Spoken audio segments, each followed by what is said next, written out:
where did you find like your information, and how did you support yourself initially, and how do you do it now?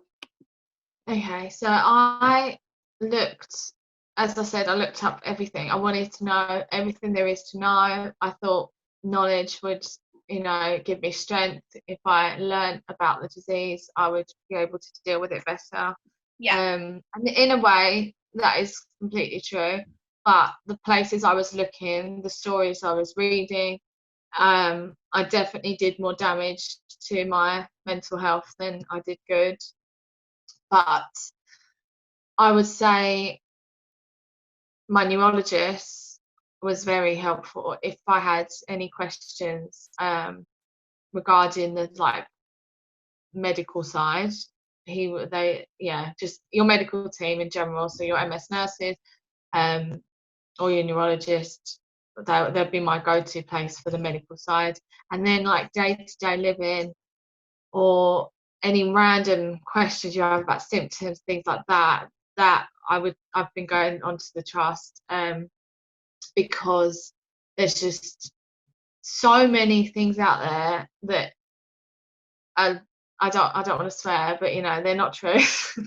Yeah. Or they won't relate to you, because MS is so unique to everybody. No two people will have the same experience, the same symptoms, same activity in their disease. So you can't base your experience on what others have been through.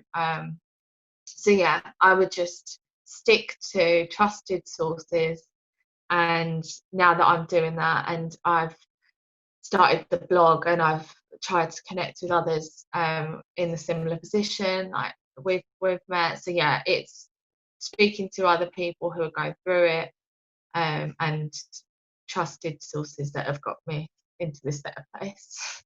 Yeah, so like initially I actually didn't even bother searching anything, because I know that Dr. Google out there can be sometimes not trusted, and like you say, there's just so much stuff online, and it's trying to filter out what's like true and what's not, and it's really hard sometimes to not know if it's true or not.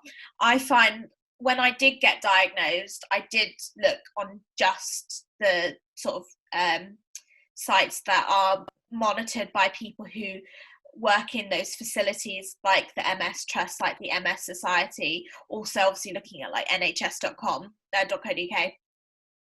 But yeah, I also like speaking to my neurologist was quite helpful, and speaking to other people has been really, really helpful.